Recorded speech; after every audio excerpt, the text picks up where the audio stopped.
Alright, so number 9. We have a few images to open here. So let's go through them. So these are just the questions, and this is the actual graph we're going to be working with. So I could probably do this. Yeah, this works. Is there a B? Nope, there's no B. Okay, so we have to, let me just rearrange this. Yeah, this looks a lot nicer.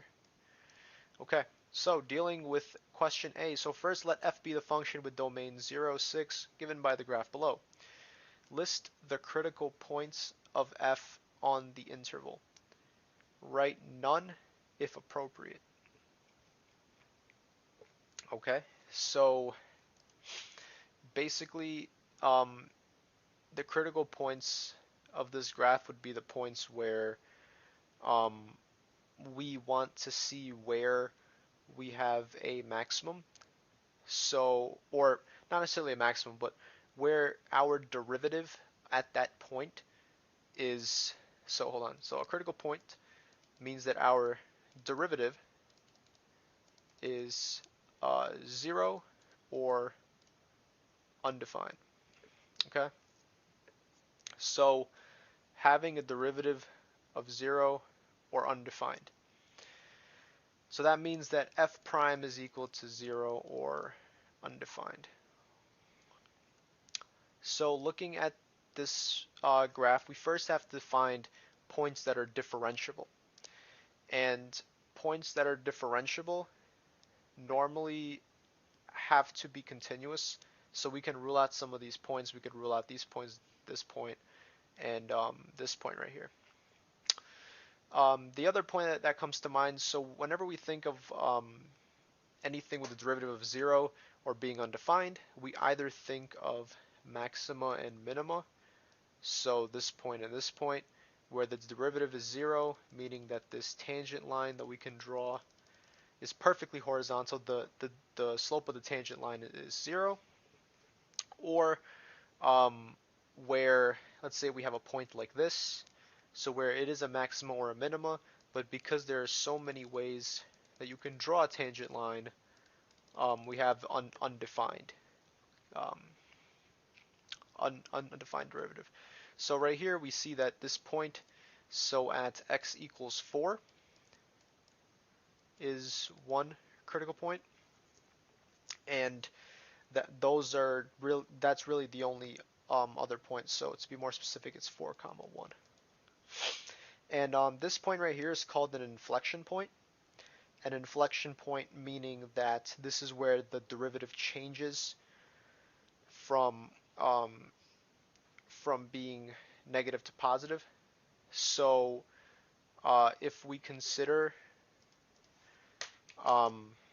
this inflection point right here, then we see that derivative is decreasing, decreasing, decreasing. So it is increasing slower, and the second derivative at this point is 0.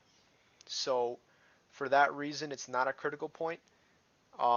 The first derivative is changing, meaning that the second derivative is 0 at this point. So we do not call it a critical point. So our only critical point is at 4, 1 right here.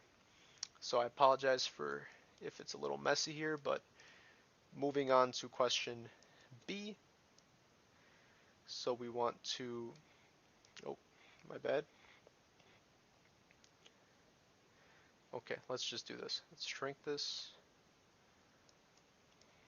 And we're going to list the inflection point. Okay, so as I was just talking about, so the inflection point is where normally an inflection point looks something like this. So this point right here. And the reasoning behind it is that let's say everything on the left of this point, we know that the derivative is positive because, or that we know that the function is increasing, right, on the left side here of this interval. But it's the rate at which it's increasing is decreasing. So because of this curve right here, we see that it is steeper here and it's less steep over here. So that means that the second derivative, or the second derivative is how the first derivative is changing, is basically decreasing. Then when we get to this point, the first derivative is not changing. Because the first derivative is not changing, we say that f prime of x, f double prime of x is 0. Past this point, it goes from being less steep to more steep. And that means that the second derivative is increasing. So an inflection point, an IP, is this point right here, where the second derivative is 0. And we see that the only point where that happens is at 3, 0, as discussed also previously in part A. So now part C is list the intervals on which f prime is negative. Use the graph. Okay.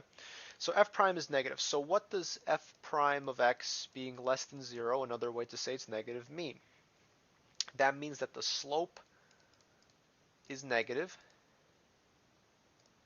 So that implies that the function is decreasing. So the function is decreasing. So let's have a look at where the slope is negative, or the function is decreasing. So right here it's increasing, if you follow my mouse, increasing to this point, and then increasing over here, increasing. It's increasing less, but it's still increasing. Then it's increasing, and then past 4, so from 4 to 6, the function is decreasing, meaning that its slope is negative. So we say that this would be at the interval 4 to 6. And we should probably not actually include 4. Or possibly any of them. So I'm just gonna say 4 to 6 right here. So this interval right here. Now for part D, we're gonna see the interval on which f prime is decreasing. So f prime decreasing, is the same thing as the second derivative, because the second derivative is basically f prime of x prime being negative. So that means that the function is that the rate at which it is decreasing, or the rate at which it is increasing, is going down. So let's examine our intervals. So here the function goes from being less steep to more, so meaning that f double prime, if anything, is increasing. Now from this interval 2 to 3 is our prime suspect here, because we see that the function goes from increasing to increasing less, meaning that its derivative is decreasing. So from 2 to 3, this is definitely our prime candidate.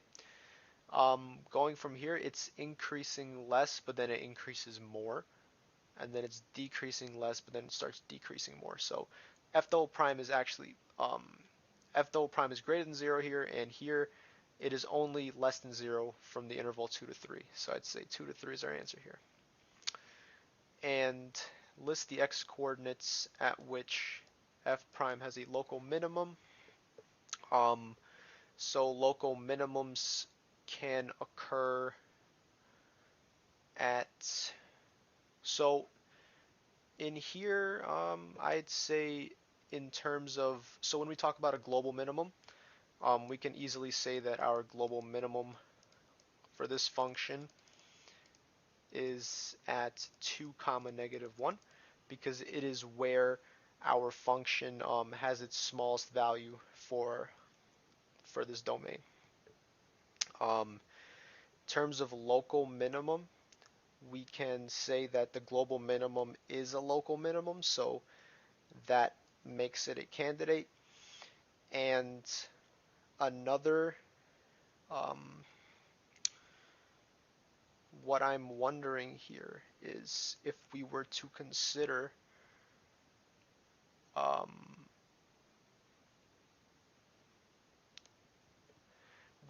I don't believe that we would actually consider these points to be minimum here. So in this case, I would just keep it at 2, -1 as our minimum. So that is that for this question. And then I'm just going to write some notes here because there wasn't actually an answer given. So I'm going to write reasoning in answer makes sense, but no direct answers provided.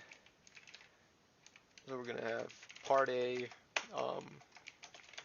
CP at 4, 1. Part B, we're going to have our IP at 3, 0. Part C, we're going to have our domain be 4, 6. Part D, we're going to have our domain be 2, 3. And say that the minimum lies at point 2, 1. So I'm going to also write that. Okay.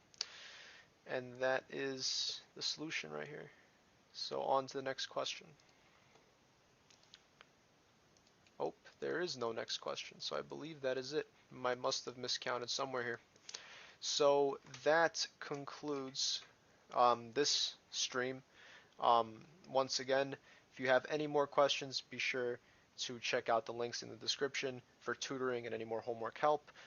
This has been Richard, and I'm signing off. Have a great rest of your day, and